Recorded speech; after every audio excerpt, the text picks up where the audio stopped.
go.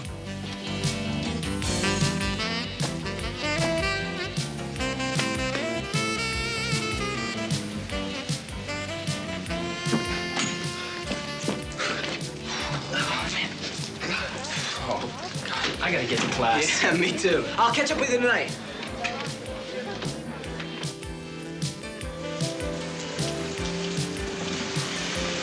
Just in time. Tell me about it.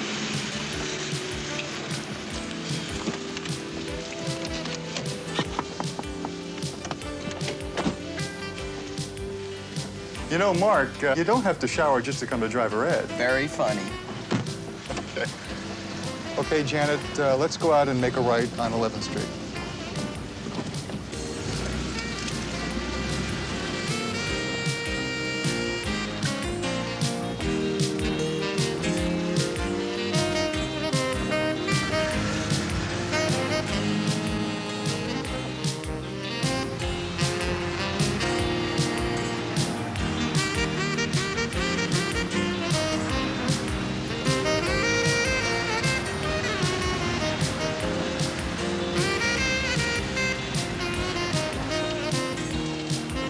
Now, we went over this in class, but it's worth repeating because it's so important. The first thing to remember about driving in the rain is to reduce your speed and leave a huge distance between yourself and the other cars. Now, why is that, Janet? Well, visibility is bad, and so is traction. Look at that tailgater. The guy probably has a death wish. Whenever there's reduced visibility from rain or snow or fog, you should drive with your headlights on so that other people can see you. Now, look at some of these cars. What about driving with your parking lights? Some people think that helps, but it doesn't help enough. There is no time where you should drive with just your parking lights on. Well, how about in fog? You might think you can see better in fog without your lights or with just your parking lights on. But what about the other drivers seeing you? All right, your headlights serve two purposes. They light your way, and they make you more visible to the other drivers. Just take a look. Our headlights don't help our visibility much. But look how much better we can see other cars. And that's real important in fog. Well, what about using your brights? That can make visibility worse.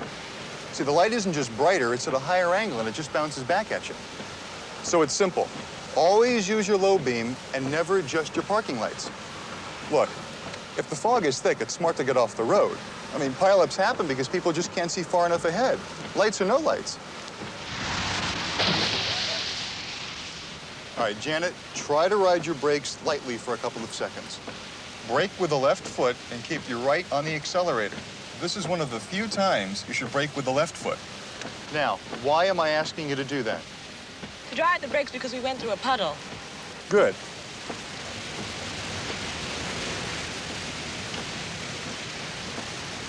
Cindy, when are roads most slippery in the rain?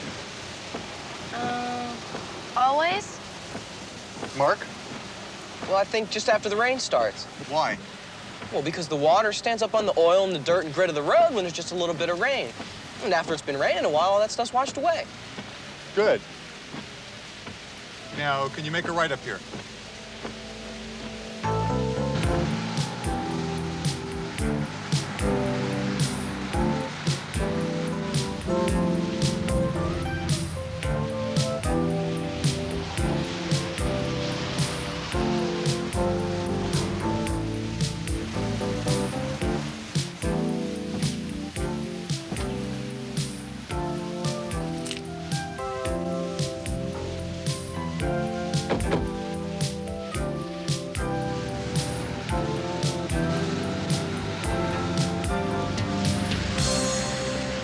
Is it okay to use cruise control when it's raining?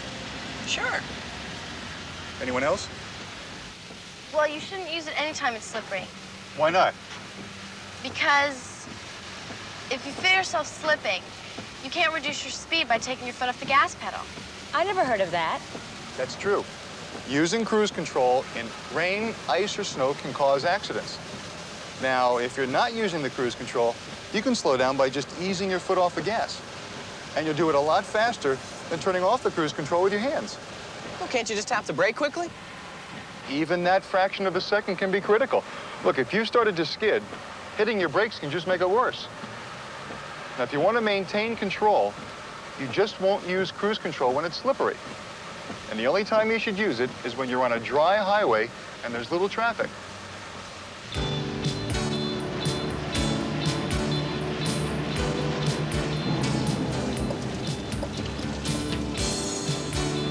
You got a little too close there, Cindy. Sorry.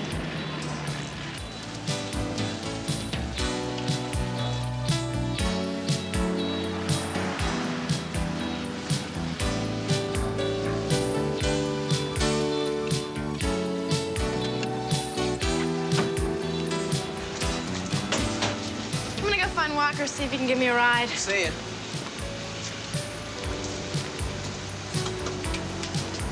Hey, you guys need a ride?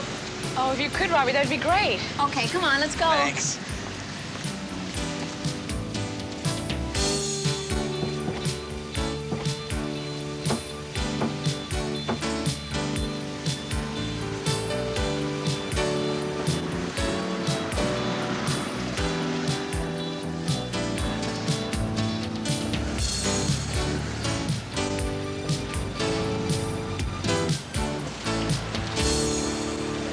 Well, you know, Robbie, you can drive faster. You got front-wheel drive.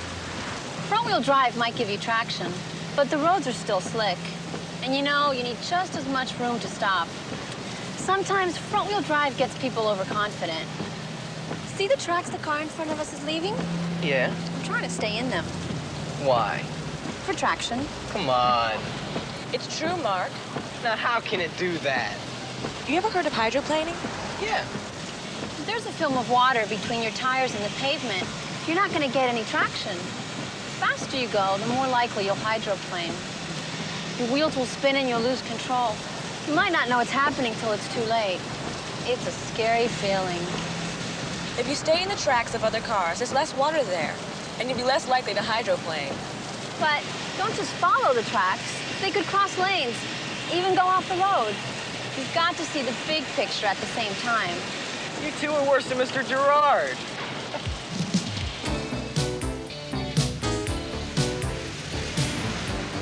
If you think the roads are bad now, you should have seen what it was like when I was visiting my cousin in Michigan last winter.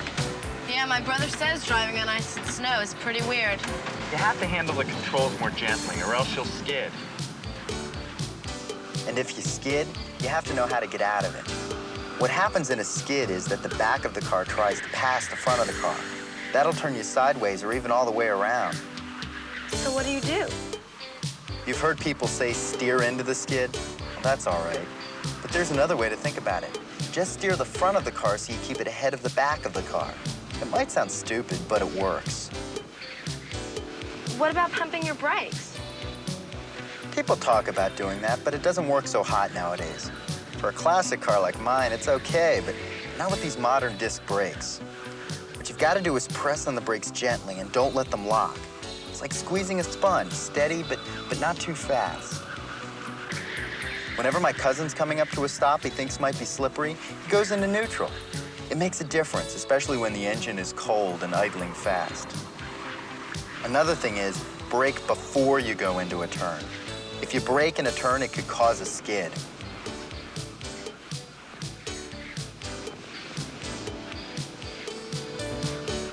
If you feel the wheels lock, let off the brakes and gently press on the pedal again, but not too hard. Constant pressure's the trick.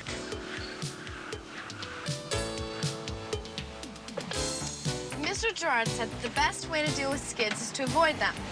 Any dummy can tell you that. Well, he's right, isn't he? Of course he's right. Sure, you have to be sharper when the weather's bad, but driving isn't tough. Just know what's happening around you. If it's so easy, why are there so many accidents in bad weather? People get overconfident. They drive too fast. It doesn't take much brains to figure out you've got to do things a little different. Leave yourself more room, stay in control, and watch out for that other guy who isn't as smart as me. Give me a break. Don't you know you're with a pro?